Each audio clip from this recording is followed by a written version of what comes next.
Hello, everybody. Welcome to our Never Nag Again training challenge series. Stop pulling, and we are now learning about generalization of stopping pulling because yesterday we got started, and today I wanted to go just a short little session with you guys over here today. Now, of course, this is all in your free workbook, and we're going to go take a turn in the back here. We are going to go on to day number 4. There we go. Generalizing the opposition reflex.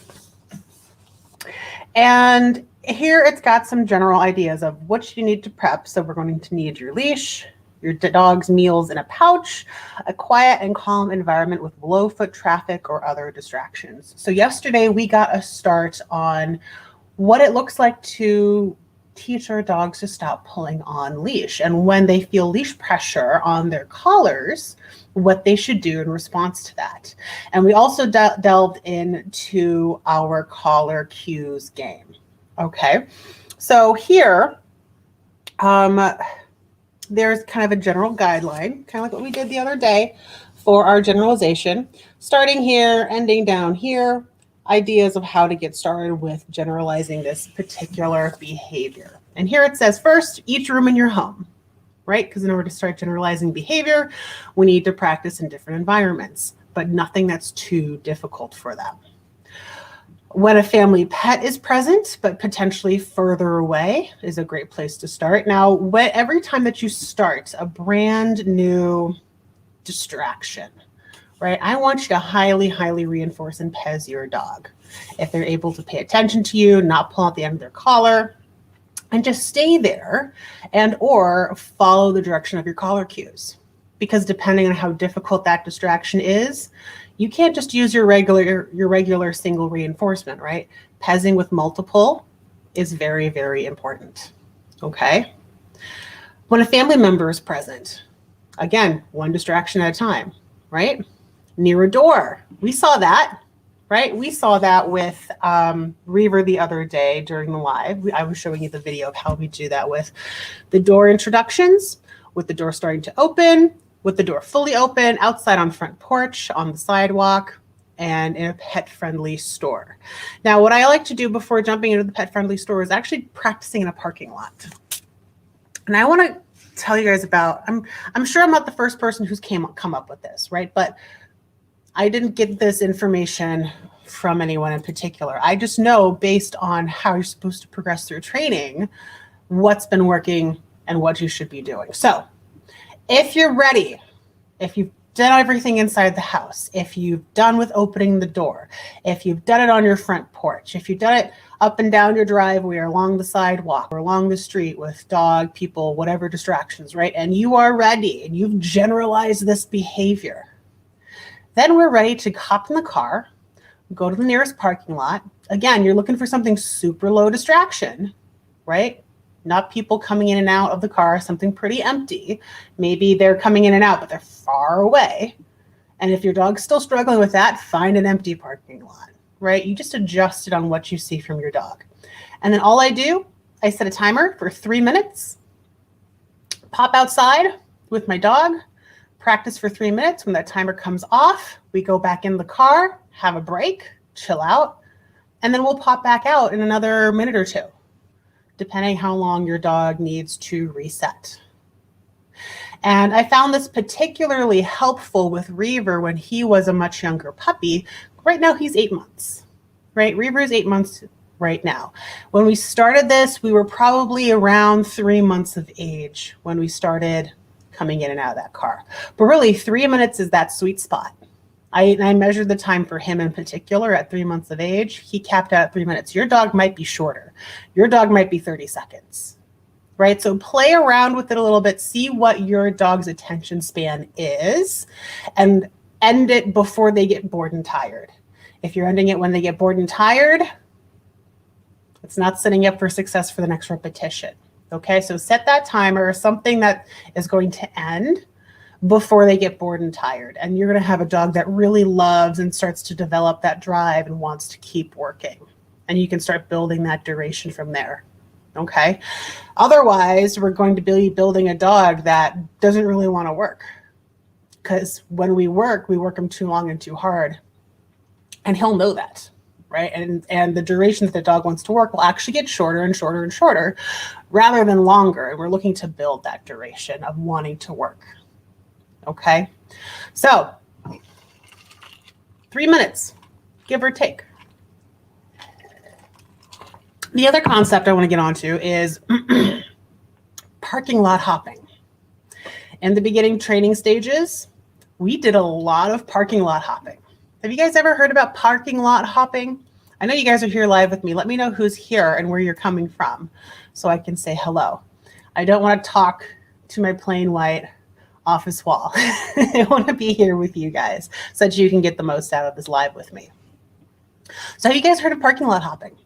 Is that a common topic? Because I have never heard this concept with service dog training or any training with dogs. It's something that with playing around, finding what works for my dog, I've figured out it's really, really helpful.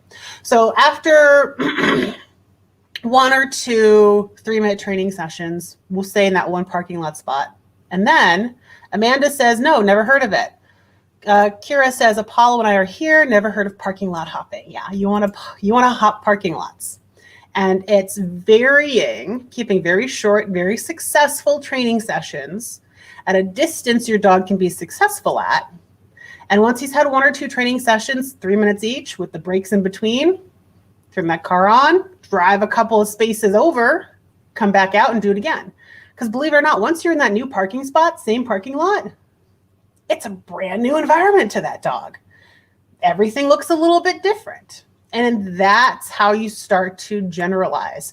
Once you start seeing your dog having absolutely no problem after you jump different parking spots in the same parking lot, then you know you're ready to go to another parking lot. Okay. Now, again, with very, very, very young puppies, maximum, I do a total of 9 minutes of training. So we'll have 3 training sessions and then go home. Okay. So yeah, parking lot hopping. Very, very good, especially when we're practicing standing on our leashes, having the dog give in to that opposition reflex, and starting our collar cues. Okay. Parking lot hopping is also really, really good for heeling training. It's fantastic for heeling training, especially if someone is there and they're trying to say, oh, hello to your puppy. He's so cute. Thank you. Right? He's so adorable. Can I pet him? Guess what? There's cars around you. You can duck behind a car real quick and just walk away, block that visual cue, and be on your merry little way. It's a great place to hide and pop in and out if you need to work on human distractions as well. Okay. So yeah, that's really my biggest tip for today is parking lot hopping. And do we have any questions regarding the opposition reflex or the collar cue games?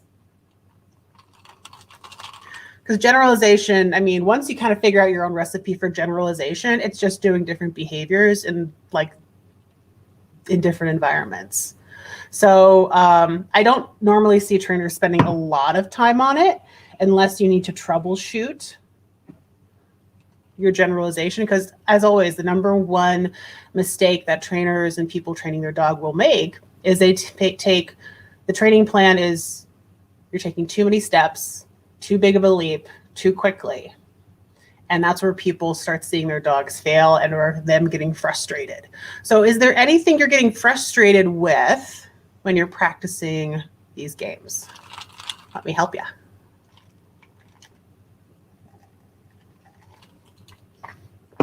So let me see. I want to show you some of Reaver's videos.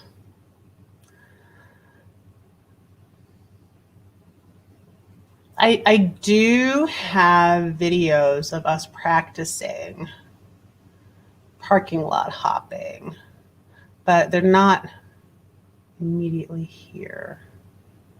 Let me see here. Oh no, that one wasn't.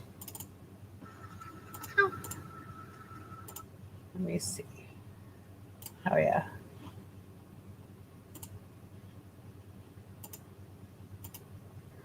Oh, there we go. No, that's not what I wanted. It's been some of these videos I have are longer where I'm trying to play some of these games. Maybe a sniff safari at home first. Do you mean like in the home or like the backyard? Would you recommend an adolescent dog get a little energy out before doing the parking lot training?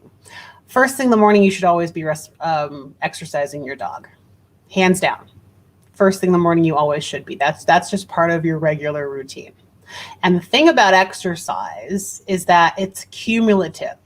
So if you're only exercising your dog 3 days a week, you're going to have training problems. Okay? Dogs need exercise every single day. And depending what that routine is that you have, you're going to see better results when your dog gets that daily exercise. Okay. Oh, okay. So I do have a little bit. I haven't viewed this footage in a long time, but I do have a little bit of us doing the opposition reflex games here. He's really bad at it though. This is a really bad session. It's not the best to show you guys as a good example because he's so distracted, like he's not. Oh yeah, this is when he was super distracted by leaves too.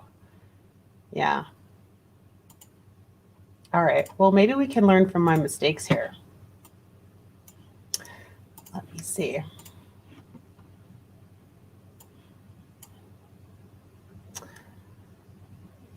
Okay.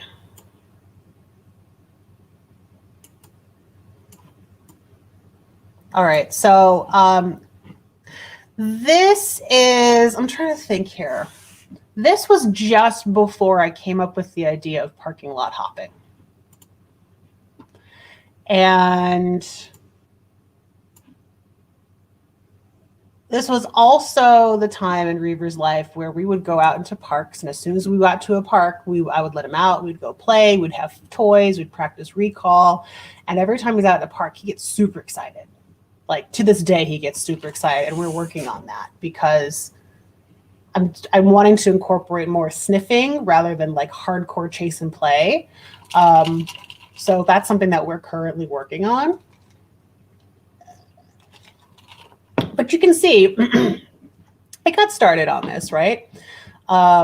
He has some leash pressure applied. And I'm just waiting for any form of eye contact. Honestly, here's the leaf. Hold up. You need to see this when this leaf blows up.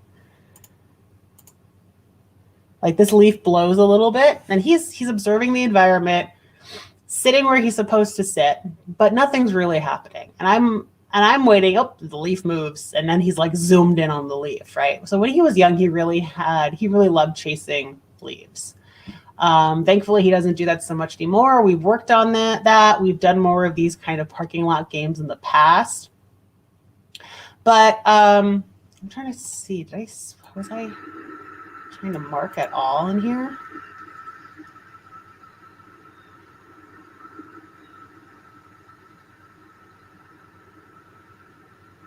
Because he sits there for a while, and I'm not sure if I actually get his attention on anything. So there, I should have taken the opportunity for when those leaves moved, to mark and reinforce for him not moving towards it. I was a little late, and he got up and he moved, and I'm starting to reinforce him removing that leash pressure, right? Okay, now we're getting a little bit of eye contact. And sometimes they need a little bit of time to take in the environment as well. So I was trying to balance both those things. Now, starting to play with that leash and everything, that can be a sign of frustration. He probably wants to go out and play and explore and run and do his normal crazy thing.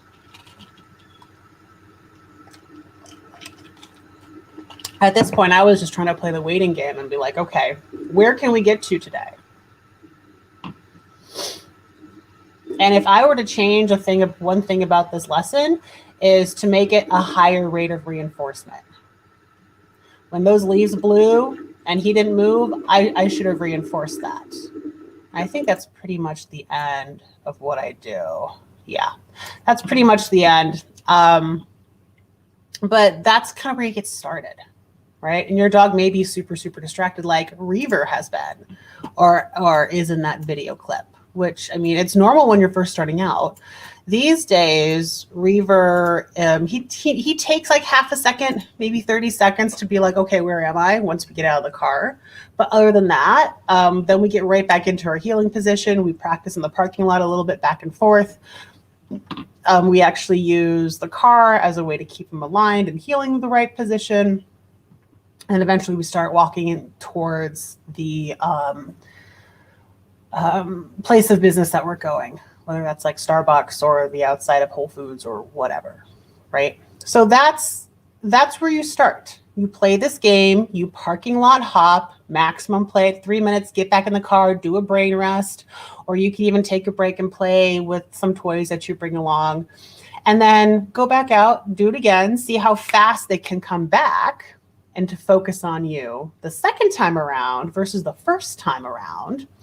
And then go to the next parking lot, just to go to another parking space, because the world looks different when you're in a different parking space. Again, same parking lot, just a different parking space. And then once you can do the entire parking lot, you know, next time around, we're going to start parking lot hopping and doing the same thing.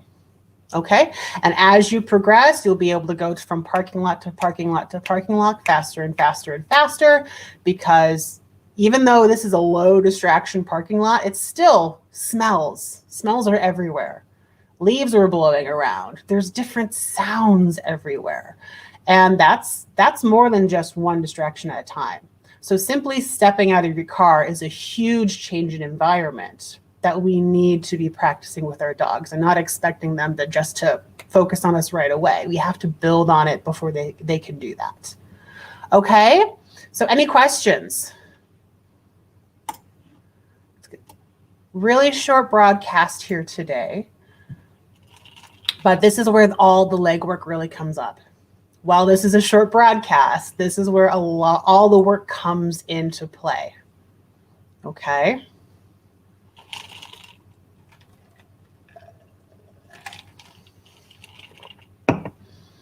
All right. If we don't have any questions, then I will be sending out the email for a link to the 7 p.m. Private Zoom session. I'm going to double check the link in the email. I've had a couple people say that it hasn't worked, but I know some other people who have been able to come in. So I'm going to double check to make sure that that's the right link. I'm not sure why people have been having an issue with that, but if you're having an issue, just send me a message and I can send you that link too. Okay. Kira says, if you have to rely on someone to drive you, can you walk from spot to spot? That is a great question. So rather than walking, unless your dog has mastered their healing, Margaret says it didn't work. Okay, then just message me and I'll send you a link. Okay. But I'm going to send out another link over email tonight, and I'm going to be double checking to make sure that there's nothing weird going on with the link. But I was checking it the other day too, and it all seemed to work fine. So, but try the email link first when I send that out after the live here today. And then if that doesn't work, then just send me a message and I'll send you what we're at. So anyways, Kira, of course, not a problem. If you have to rely on somebody to drive you, can you walk from spot to spot? So rather than walking out, inchworm it, right? If your dog isn't trained to walk on that collar, I might be there at the spot that we were doing, standing on the leash, and then maybe like take another step and then practice it there, and then take another step and then practice our game there. Does that make more sense, right?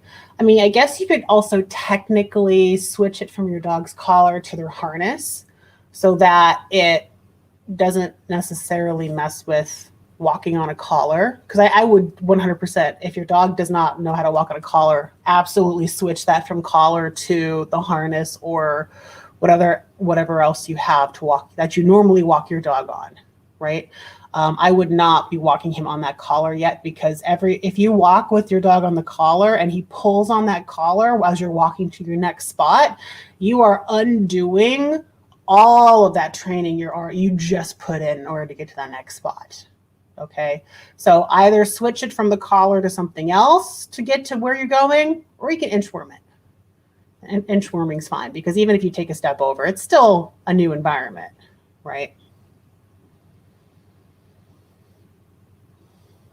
Yeah, of course, anytime. All right, guys, I'm going to go out and send that email. Thank you so much for joining me here today. And tomorrow, we've got some good topics going on. And we are going to be jumping into the auto attention and focus. Auto attention and focus is extremely important. If your dog is struggling with other dog distractions or people or sounds or whatever, that is going to be a great place for us to start. So that's going to be tomorrow at 2 o'clock. No, wait, I'm trying to think here. Tomorrow's Friday, isn't it? So that's actually going to be a little bit earlier. Session 4. We're on session 5. We're going to have one of my current clients. Her name is Erin Callanan. She has her service dog, Daisy. And we're going to be talking more about task training. So that's going to be at 2 o'clock in placement of our Never Nag Again challenge. And I'm going to be doing the Never Nag Again challenge at 12 p.m. Eastern Standard Time. So that's going to be flipped for tomorrow. 12 o'clock is the challenge. 2 p.m. is the task training with Erin. Okay? All right, guys. Okay, fantastic. And I'm going to go send out that email real quick. Thank you guys so much for joining, and I will see you tonight at 7 p.m. Bye, guys.